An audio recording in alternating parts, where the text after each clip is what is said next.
तत्वज्ञानाला आता वाटतंय की मी असं म्हणणार, हाके साहेब आता मराठ्यांना ओबीसी मध्ये येऊ द्या, आणि हाके साहेब लगेच त्या मराठा समाजाला ओबीसी मध्ये येऊ देतील.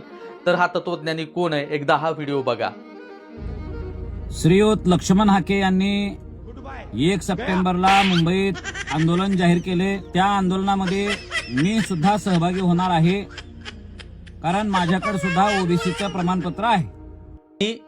या तत्वज्ञानाला एवढं सुद्धा माहिती नाही की 16% मिळालेलं आरक्षण या ससानेनं घातलं, जो की हाकेच्या सोबत आता मोर्चाच्या मुंबईच्या दिशेने निघालेला आहे. या लोकांना मराठा समाजाला कोणतंच आरक्षण मिळू द्यायचं नाही, राजकारणातलं नाही ना शैक्षणिक नाही. पण ह्या गोष्टी यांना लक्षात येत नाहीत का या अभ्यासकांना? मला हा प्रश्न पडतो आहे.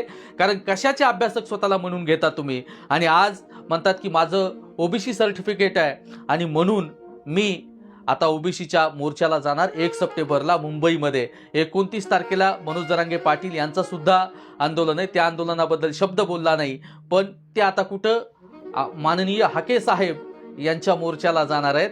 अरे त्यांना मराठ्यांना कोणतंच आरक्षण मिळू द्यायचं नाही, आणि जे सर्टिफिकेट तुला मिळालंय ना, हे सुद्धा मनोजदादा जरांगे पाटलांची देण आहे, हे विसरता कामा नये. आणि हा व्हिडिओ जास्तीत जास्त शेअर करा, इतर बांधवांपर्यंत पोहोचवा. आपला मित्र